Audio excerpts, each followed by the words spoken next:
Tiago. Tiago 5, versículos 13 até o final do capítulo diz assim: Alguém de vocês está sofrendo? Faça oração.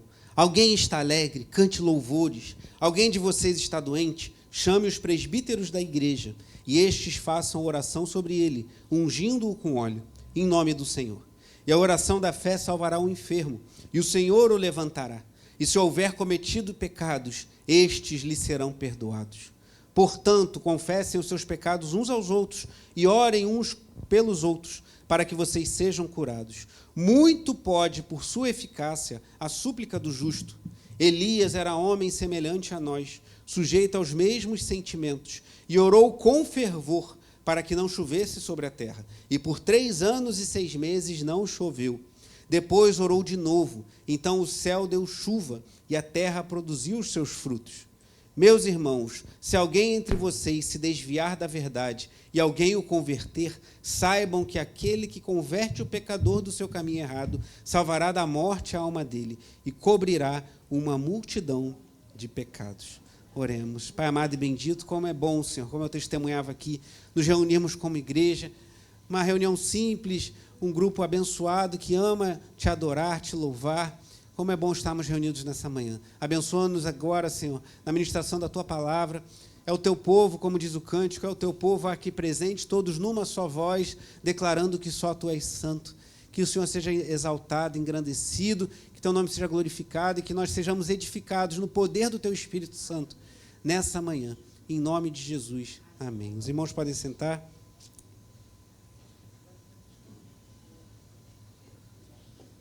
O diácono Marcos deu um testemunho também sobre a oração no início do culto e também alinhou com o que eu gostaria de testemunhar aos irmãos. Inclusive, passei esse testemunho em vídeo ontem no grupo de oração.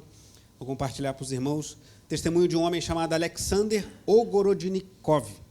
Difícil o nome, que é russo. É um nome russo, Alexander Ogorodnikov.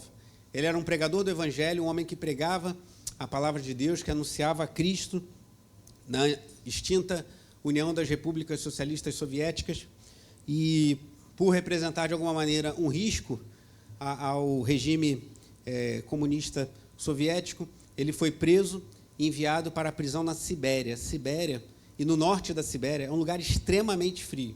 Nesse vídeo eles mostram o que seria essa região lá da Sibéria, na Rússia, lá, onde os prisioneiros russos eram enviados. E ele conta que ele passava muito frio.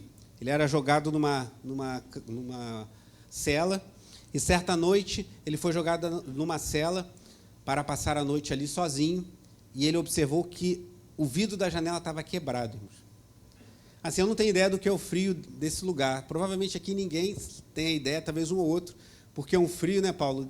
Assustador, não tem nem noção de como é um frio desse, um lugar nevando muito, lá na Sibéria. E quando aquele homem foi lançado, já à noite, numa cela escura, e observou que tinha uma janela quebrada, ele pensou na hora: eu vou morrer de frio. Imagina um lugar frio desse, você receber aquela friagem a noite toda, a madrugada toda. E ele conta que ele ficou desesperado, ele fala isso no vídeo, que ele começou a orar ao Senhor: o Senhor me abandonou, eu preguei o Evangelho, eu fiz tantas coisas e agora eu vou morrer dessa forma. Porque ele falou, às vezes, ele sentia tanto frio naquele lugar que parecia que o seu sangue ia congelar.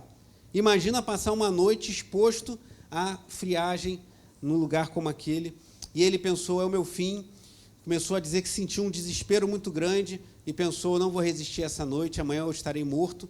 E, segundo ele, havia até intenções dos soviéticos de fazerem estudos com o seu corpo morto congelado. Então, ele não tinha muita expectativa de sair vivo daquela noite, e ele, naquele desespero, ele disse que começou a orar.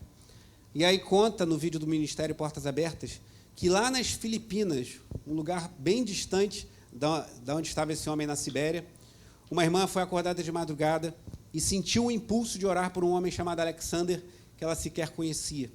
E ela passou essa demanda para a sua igreja, e eles começaram a orar por esse homem, começaram a orar por Alexander Ogorodnikov.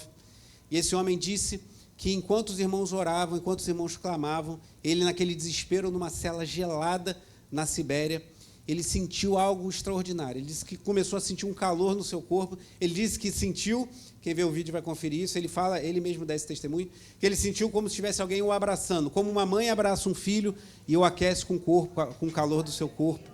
E ele disse que sentiu uma paz, uma alegria transbordante. E ele atravessou aquela noite gélida na prisão lá na Sibéria. E no dia seguinte, quando os guardas chegaram para recolher o seu corpo morto, o viram acordado. Ele disse que os guardas ficaram indignados, que até um médico falou assim, mas como é que esse homem está vivo? Como é que ele resistiu a essa noite gelada?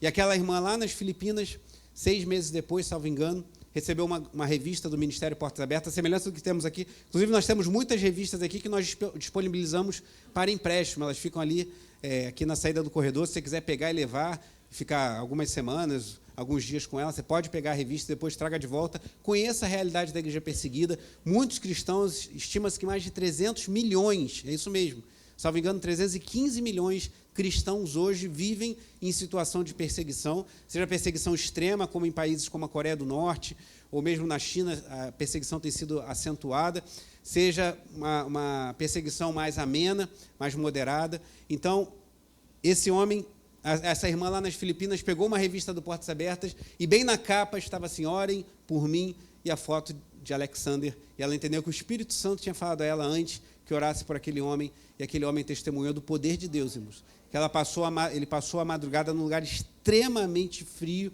e sobreviveu.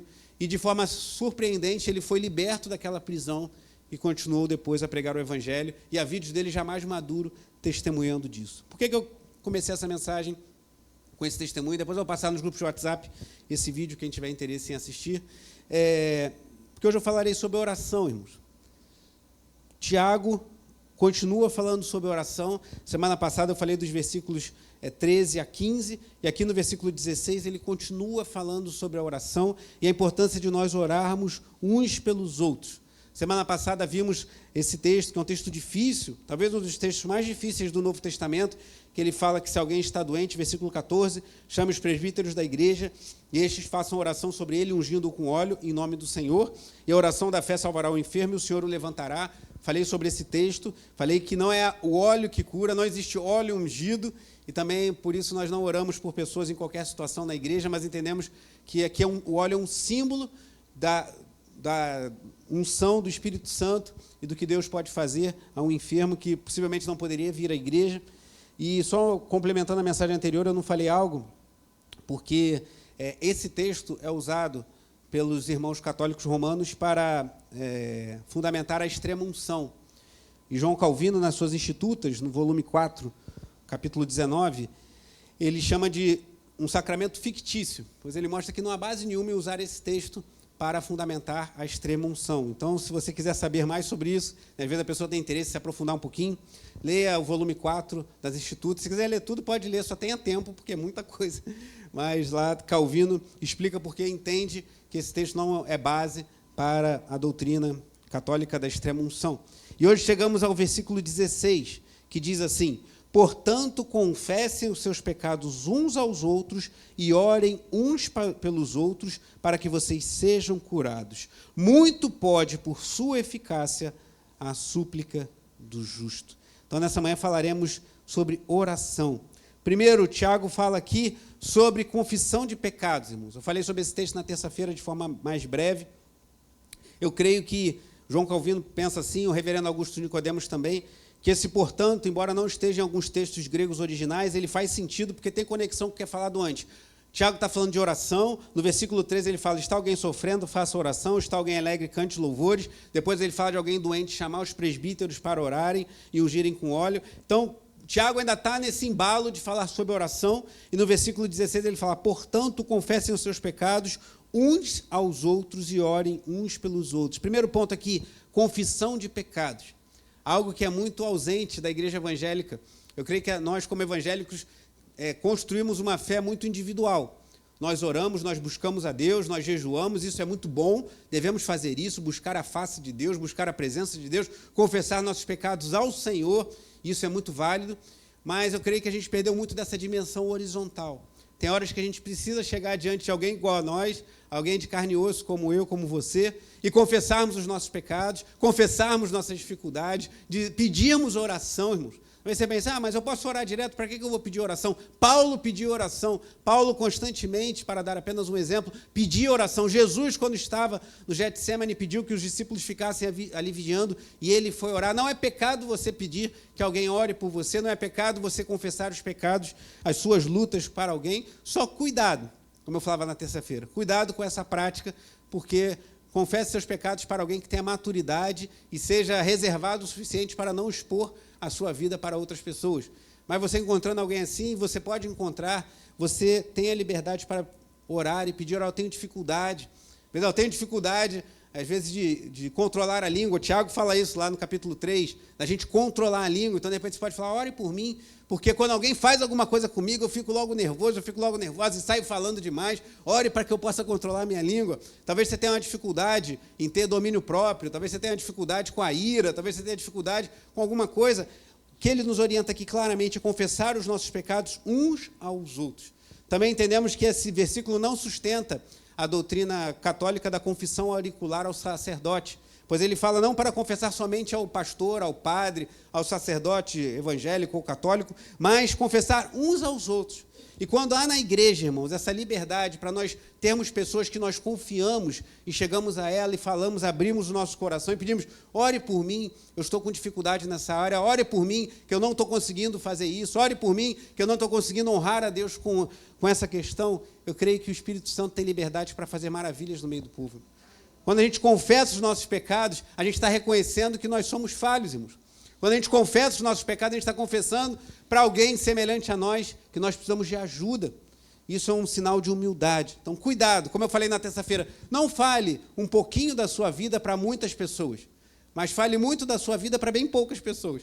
Que você confie muito, cuidado para não se decepcionar, que pode acontecer, mas tenha muito cuidado, seja muito criterioso, muito criteriosa, mas tenha pessoas em quem você confie para compartilhar suas dificuldades, assim como nos orienta Tiago aqui. Vá no Salmo 32. O Salmo 32 não fala da confissão de pecado uns aos outros, mas fala da confissão de pecados a Deus.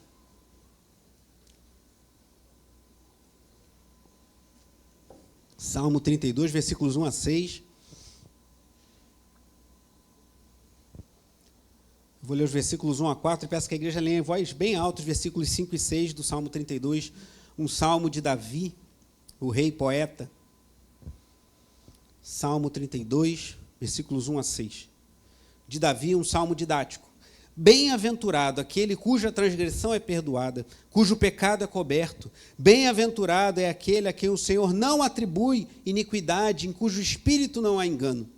Enquanto calei os meus pecados, envelheceram os meus ossos, pelos meus constantes gemidos todo o dia, porque a tua mão pesava dia e noite sobre mim, e o meu vigor secou, como no calor do verão. Continue.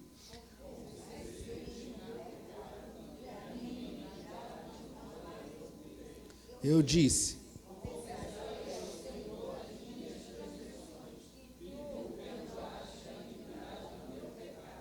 sendo assim,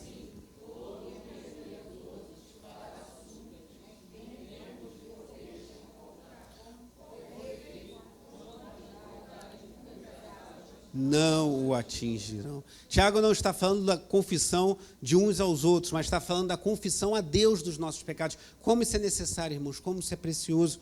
Nós chegarmos diante de Deus e reconhecermos as nossas fraquezas e pedirmos ao Senhor. Isso é libertador. Você vê que Davi fala da experiência que ele teve de ser quase que esmagado, de seus ossos envelhecerem, ele sentia mal. O pecado não confessado, a prática da iniquidade, que é o pecado repetido, isso gera doenças na nossa alma. Então, confesse ao Senhor em primeiro lugar. E se você sentir isso é bíblico, procure alguém de muita confiança, uma pessoa de bom testemunho, uma pessoa madura na fé. Homens, procurem confessar-se com homens, mulheres com mulheres, para não gerar mal entendido. Mas pense nisso. Às vezes nós chegamos para alguém igual a nós e reconhecemos as nossas fraquezas, e às vezes a gente se surpreende. Talvez aquela pessoa fale para você, eu também tenho essa dificuldade, eu já passei por isso e o Senhor me ajudou e eu consegui superar na força do Espírito Santo. Mas a gente precisa ter humildade e reconhecer que nós precisamos uns dos outros. Alguns chamam isso de imperativos de mutualidade. No Novo Testamento há vários imperativos de mutualidade. O que é isso? Orem uns pelos outros, admoestem uns aos outros, ensinem uns aos outros, exortem uns aos outros. Esse uns aos outros é muito importante e precisa existir na vida da igreja, irmãos, para nós termos saúde. Não só com o pastor, com as lideranças, mas uns com os outros. Você tem pessoas na igreja que você tem a comunhão, você tem intimidade, você tem a liberdade para pedir que ore por você. Então, confessem seus pecados uns aos outros. Primeiro ponto. Depois, no mesmo versículo 16, Tiago fala que orem uns pelos outros, para que vocês sejam curados. Irmãos, olha que coisa tremenda. Tiago está falando que quando nós oramos uns pelos outros, Deus opera maravilhas no meio do seu povo. Talvez, como é libertador, eu não sei quantos aqui passaram pela experiência, eu não vou pedir para você levantar a mão para não te expor, mas como é libertador quando você sente liberdade de chegar para alguém e falar, olha, eu estou com tal dificuldade, ore por mim, parece que sai um fardo das suas costas. Você reconhece que precisa de ajuda em oração, não há pecado nisso, e nós orarmos uns pelos outros. Não é só o pastor orar pelos irmãos, o diácono orar pelos irmãos, mas nós orarmos uns pelos outros. Fizemos isso na terça-feira, terminamos o culto de uma forma um pouco diferente, né, diácono Valquir? Ao invés de os irmãos da intercessão e os diáconos orarem, a gente fez grupos de oração e uns oraram pelos outros. E como é precioso isso, irmãos. Então tenha parceiros de oração, pessoas por quem você ora e pessoas que oram pela sua vida, pessoas que apresentam a sua vida diante do Senhor. Assim como aquele homem russo lá numa prisão na Sibéria, tinha pessoas lá nas Filipinas, um país a milhares de quilômetros de distância, orando, e Deus estava agindo dentro daquele lugar onde estava aquele homem. Peça a pessoas que orem por você. Não seja um crente 6 horas, como alguém diz, né? Ah, vocês oram, eu não faço. Ore você também por você. Faça como Davi, confesse ao Senhor os seus pecados, seja liberto do jugo, da culpa, do peso, mas tenha parceiros de oração, pessoas que orem uns pelos outros. Tiago fala sobre isso, sobre oração, em outros momentos aqui. Volte em Tiago capítulo 1, já passamos por esse texto, mas vamos lembrar. Tiago está falando de provação. Tiago começa a sua carta falando da bem-aventurança, da grande alegria de passarmos por várias provações. Como eu disse quando preguei no início da carta, Tiago não estava preocupado em agradar o seu público, porque ele já começa falando de provações. E no capítulo 1, versículos 5 e 6, e até o versículo 8, ele diz assim: se, porém, algum de vocês necessita de sabedoria, peça a Deus, que a todos dá com generosidade e sem reprovações, e ela lhe será concedida. Tiago está falando sobre provação, então possivelmente ele está falando de sabedoria no meio da provação. Se tem uma hora que a gente precisa de mais sabedoria, quando estamos sendo provados. Talvez para falar menos, talvez para agir com sabedoria. E ele fala, peça a Deus. Deus dá com generosidade. Deus, como diz o reverendo Augusto Nicodemos comentando esse texto, ele não joga na cara, ó, da outra vez você não orou e deu tudo errado, agora você quer orar. Não, Deus, com generosidade, ele ouve e nos concede sabedoria. E ele continua no versículo 6, peça, porém, com fé, em nada duvidando, pois o que duvida é semelhante à onda do mar, impelida e agitada pelo vento, que uma pessoa dessas não pense que alcançará do Senhor alguma coisa, sendo indecisa e inconstante em todos os seus caminhos. Então, você está com uma dificuldade, com uma luta, Tiago já falou sobre isso, ore a Deus, peça a Deus sabedoria. Capítulo 4, a partir do versículo 1, também já passamos por esse texto, que eu creio que é um dos textos mais atuais, irmãos. Se você quiser uma imagem dos problemas que temos na igreja evangélica brasileira, eu creio que Tiago 4 nos dá uma boa dica. Tiago 4, versículo 1. De onde procedem as guerras e brigas que há entre vocês? De onde, senão dos prazeres que estão em conflito dentro de vocês? Vocês cobiçam e nada têm, matam e sentem inveja, mas nada podem obter. Vivem a lutar e a fazer guerras. Tiago está falando para cristãos, irmãos. Olha que coisa pesada. E olha o que ele diz. Nada têm porque não pedem. Pedem e não recebem porque pedem mal para esbanjarem seus prazeres. Então, Tiago faz 2 denúncias que eu falei para os irmãos quando passamos pelo capítulo 4. Primeiro, nada têm porque não pedem, ou seja, não oram. Você está passando por guerras, por lutas, por desafios, problemas pessoais, talvez crises conjugais, problemas familiares. Pense se você tem orado, apresentado essas causas a Deus, pois ele fala, vocês nada têm porque não pedem. Então, ele denuncia a ausência de oração e depois a distorção da oração, pois ele fala, pedem e não recebem porque pedem mal, para esbanjarem em seus prazeres. Então, Tiago já falou sobre oração, precisa de sabedoria? Peça a Deus, Deus dá sabedoria abundantemente. Está passando por uma crise? Ore ao Senhor, não deixe de orar, e quando orar, não ore pensando só nos seus prazeres, mas ore pensando na glória de Deus. Voltando lá ao capítulo 16, ao versículo 16, perdão, do capítulo 5, Tiago então diz, portanto, confessem os seus pecados uns aos outros, já vimos isso, e orem uns pelos outros para que vocês sejam curados.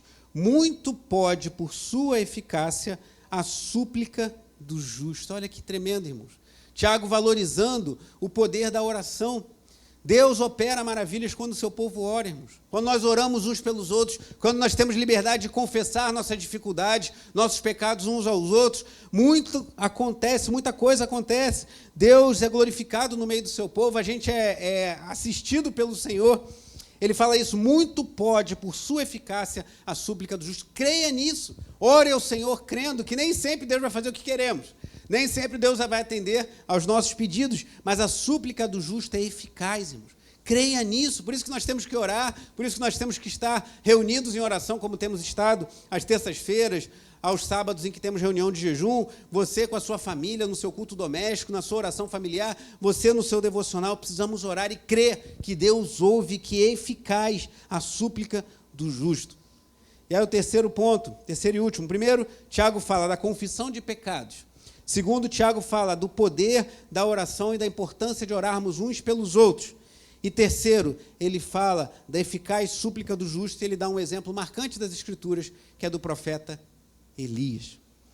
Versículo 17. Elias era homem semelhante a nós, sujeito aos mesmos sentimentos, e orou com fervor para que não chovesse sobre a terra, e por 3 anos e 6 meses não choveu.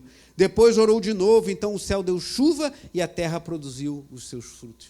Olha que Tiago fala do exemplo, um dos maiores exemplos de um homem de Deus nas Escrituras, que é do profeta Elias. Elias, que não experimentou a morte, ele foi trasladado aos céus. Elias, que foi um homem poderosamente usado por Deus. E Tiago fala, olha, ele era semelhante a você, era semelhante a mim, era semelhante a você, semelhante a nós. Elias era um homem, Elias tinha medo. Lembre-se de 1 Reis 19, depois que Elias extermina os profetas de Baal e do poste-ídolo, Jezabel, a terrível esposa do rei Acabe, ameaça Elias, e Elias fica com medo, Elias pede a Deus a morte. Então, meu irmão, nós passamos por lutas, por tristezas, por angústias, e vemos grandes homens e mulheres da Bíblia que passaram por isso também, e Elias é um desses. Vamos lá em 1 Reis, como eu fiz na terça-feira, dar uma lembrada na história de Elias. 1 Reis, capítulo 16.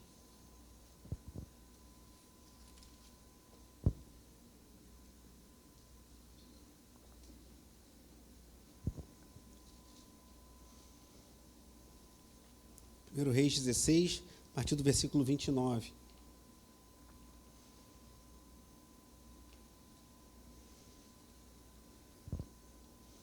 Diz assim, 1 Reis 16, 29 a 33. Acabe, filho de Onri, começou a reinar sobre Israel no 38º ano do reinado de Asa, rei de Judá. E Acabe, filho de Onri, reinou sobre Israel em Samaria 22 anos.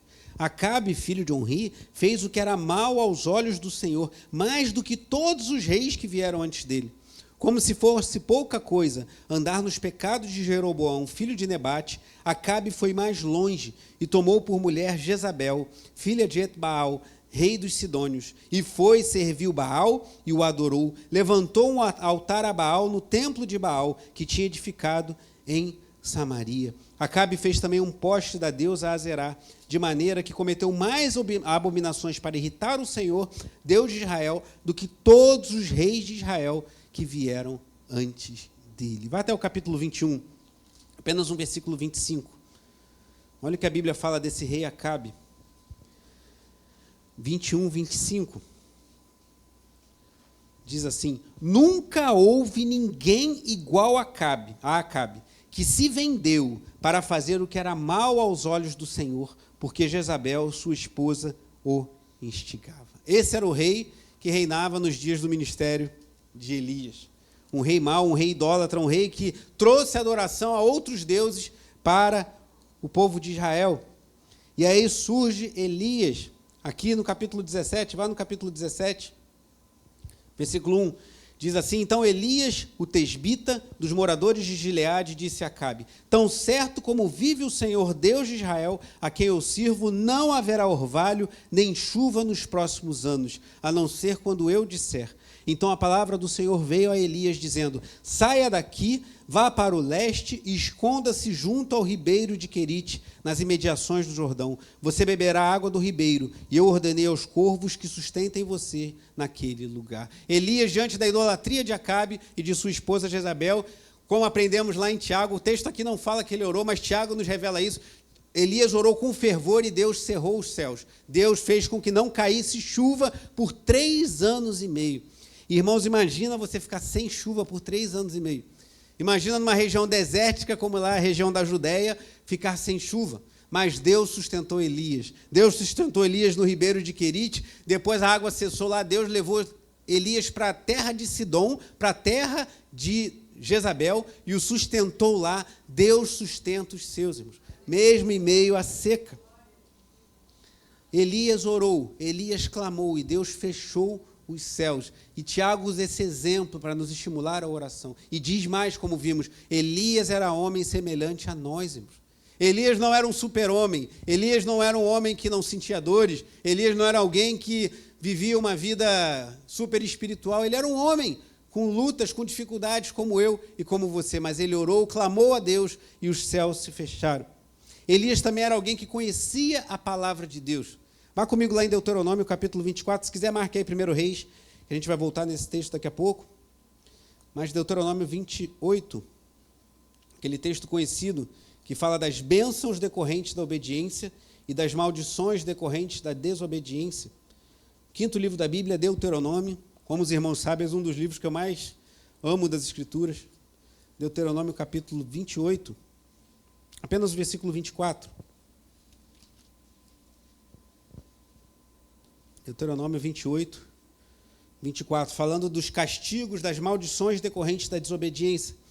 Diz assim o verso 24: por chuva sobre a sua terra, o Senhor lhes dará pó e cinza, que descerão do céu sobre vocês, até que vocês sejam destruídos. Uma palavra pesada, irmãos.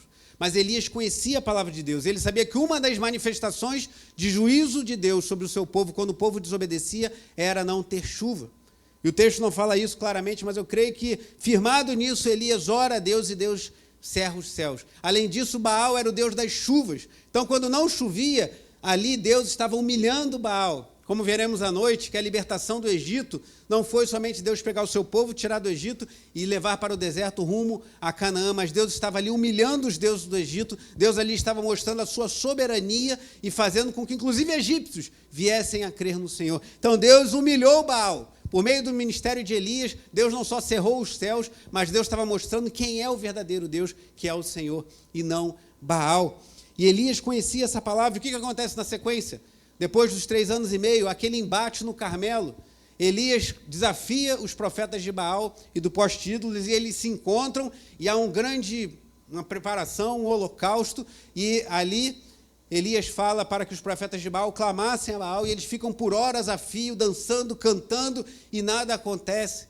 E aí vem Elias, faz uma vala ao redor do sacrifício, enche de água, está lá em 1 Reis, capítulo 18, ele enche de água, e ele molha tudo, e ele ora ao Senhor. E agora eu peço que você vá lá em 1 Reis 18. Volte lá para 1 Reis, capítulo 18. A gente vai dar uma passeadinha nas Escrituras. Para lembrarmos a história de Elias. E Elias ora uma oração simples, irmãos. Às vezes a gente pensa que para ter uma vida de oração a gente precisa falar palavras difíceis, ter um vocabulário mais elaborado, precisa ler livros e mais livros sobre oração. É bom lermos livros sobre oração. Inclusive, é um livro do reverendo Hernandes Dias Lopes, chamado Aprendendo a Orar com Quem Ora, né, Diácono Valquir? Uma vez ele até passou para os irmãos da intercessão, um livro excelente, falando das orações da Bíblia, você aprendendo a orar com orações que constam na própria Escritura, aprenda a orar com quem ora. Mas, às vezes, a gente complica muito a oração. Ora a oração de Elias diante do sacrifício e naquele desafio com os profetas de Baal. 1 Reis 18, 36. Chegou a hora do sacrifício da tarde. O profeta Elias se aproximou do altar e disse: ó Senhor, Deus de Abraão, de Isaque e de Israel. Elias sabia que o nosso Deus é um Deus de aliança, que tinha uma aliança lá com os patriarcas. que hoje se fique sabendo que tu és Deus em Israel e que eu sou o teu servo, e segundo a tua palavra fiz todas essas coisas. O propósito de Elias não era que ele fosse o super profeta, a celebridade e aparecesse para todo mundo, mas que Deus fosse glorificado e fosse conhecido em Israel. Versículo 37. Responde-me, Senhor, responde-me, para que este povo saiba que tu, Senhor, és Deus e que fizeste o coração deles voltar para ti. De novo, a oração de Elias. Responde-me, Senhor, Senhor. Para quê? Para que Deus seja glorificado e seja conhecido no meio do seu povo. Será que a gente ora assim? Ou a gente só quer resolver nossos problemas? Senhor, responde-me para que a minha vida seja um sinal no meio dos homens de que há Deus. Há um único Deus vivo e verdadeiro, que é um Deus todo-poderoso, que as pessoas olhem para mim, como diz Paulo, vejam em mim uma carta viva de que o Evangelho é poder, de que o Evangelho é poderoso para mudar vidas. Que as pessoas olhem para nós e vejam, como Elias orou aqui, que há Deus em Israel e que os seus corações voltem-se para o Senhor.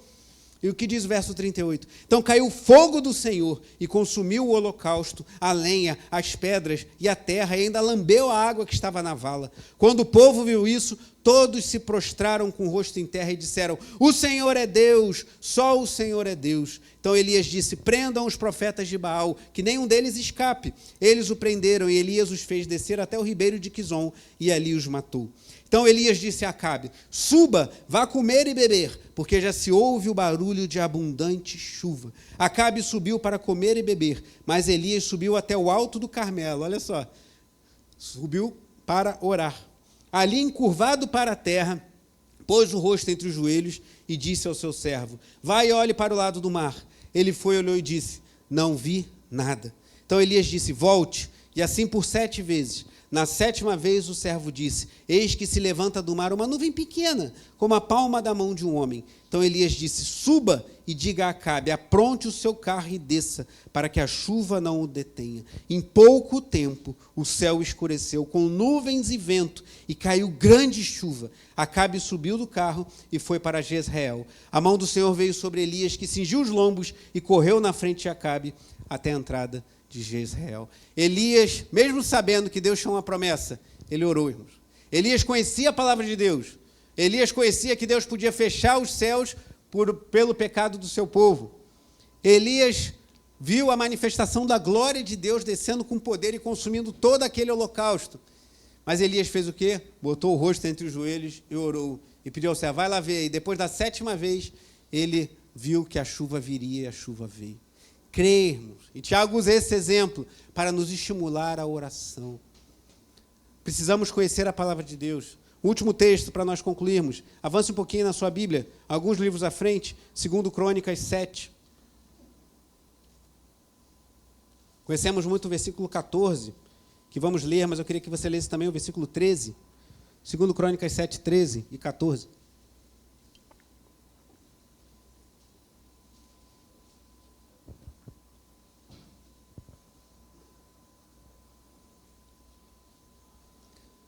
A aliança de Deus com Salomão, aconteceu isso muitos anos antes do ministério de Elias. 2 Crônicas 7, versículo 13. Se eu fechar o céu, de modo que não haja o quê? Chuva. Ou se ordenar aos gafanhotos que consumam a terra, ou se enviar a peste entre o meu povo, se o meu povo, que se chama pelo meu nome, se humilhar, orar, me buscar e se converter dos seus maus caminhos, eu ouvirei dos céus, perdoarei os seus pecados e sararei a sua terra.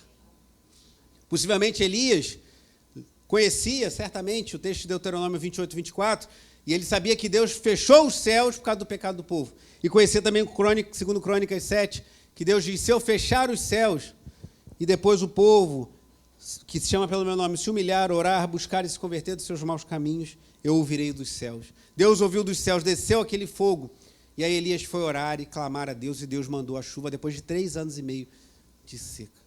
Conheça a palavra de Deus, irmãos. Muitas pessoas vão de extremos. Ou você conhece muito a palavra de Deus, é doutor em teologia, ou gosta muito de estudar a Bíblia, ou é uma pessoa de oração. Nós podemos conciliar essas coisas. Igual um avião. Um avião, para voar, precisa das 2 asas. Se tirar uma asa, ele não vai conseguir levantar voo. Precisamos orar e precisamos conhecer a palavra. Elias orou, certamente, fundamentado na palavra de Deus, de que Deus, por causa do pecado do povo, podia fechar os céus, e Deus fechou.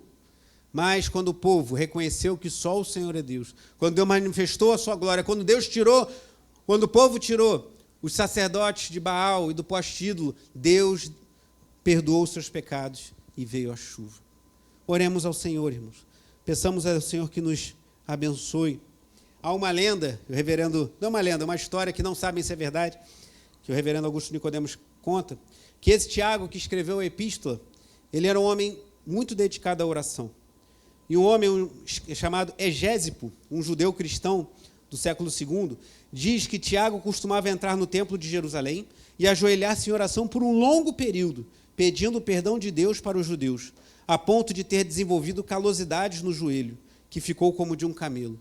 Então diziam que Tiago, não sabemos se é verdade, mas havia uma história de que esse Tiago que escreveu a carta, ele orava tanto, ele ficava tanto tempo de joelho orando, especialmente pela conversão dos seus irmãos judeus, que ele criou calos no joelho, seu joelho parecia de um camelo, porque ele orava. Então Tiago era alguém que estimulava a oração, Tiago era alguém que falava do poder da oração, Tiago era alguém que botou o exemplo de Elias como um homem de oração, que conhecia a palavra de Deus e orou e o céu se fechou por 3 anos e meio, e orou novamente e o céu se abriu e veio abundante chuva, porque ele era um homem de oração e nós precisamos ser homens e mulheres de oração, irmãos. Precisamos crer que Deus ouve as nossas orações, precisamos apresentar nossas causas ao Senhor, precisamos clamar a Deus como fez Elias e ver Deus se manifestando com poder sobre o seu povo. Confessem os seus pecados uns aos outros e orem uns pelos outros para serem curados.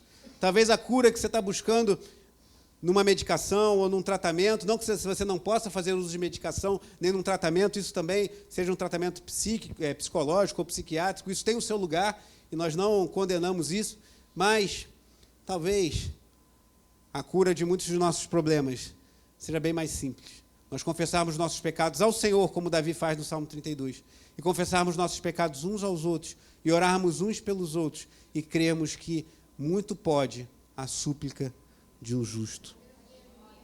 Aquele homem, Alexander, o russo, desesperado, recebeu o calor do Espírito Santo, da presença de Deus, numa situação impossível, e irmãos oravam por ele. Ore por pessoas, apresente vidas a Deus, e peça a oração também. Isso é um ato de humildade e um ato de amor quando nós oramos uns pelos outros. E lembre-se do nosso Senhor. Jesus Cristo tinha uma vida devotada à oração. Jesus Cristo mandou certa feita, Marcos capítulo 6, seus discípulos entrarem no barco e avançarem pelo mar da Galileia, e ele subiu ao monte para orar. No momento mais crítico do ministério de Jesus, no Getsêmani, ele pediu para os discípulos ficarem ali e ele orou ao Pai. Jesus tinha uma vida intensa de oração. Quando, em Lucas capítulo 11, perguntam a Jesus: Senhor, como nós devemos orar? Eles perguntam isso a Jesus, pois estavam vendo Jesus orar. Eles viram Jesus orar, os discípulos, e quando Jesus acabou de orar, Lucas capítulo 11, eles perguntam: Senhor, ensina-nos a orar, como João ensinou os discípulos dele. E Jesus ali apresenta uma versão resumida da oração do Pai Nosso. Jesus tinha uma vida intensa de oração. Paulo tinha uma vida intensa de oração. Tiago, possivelmente, tinha calos nos seus joelhos de tanto orar.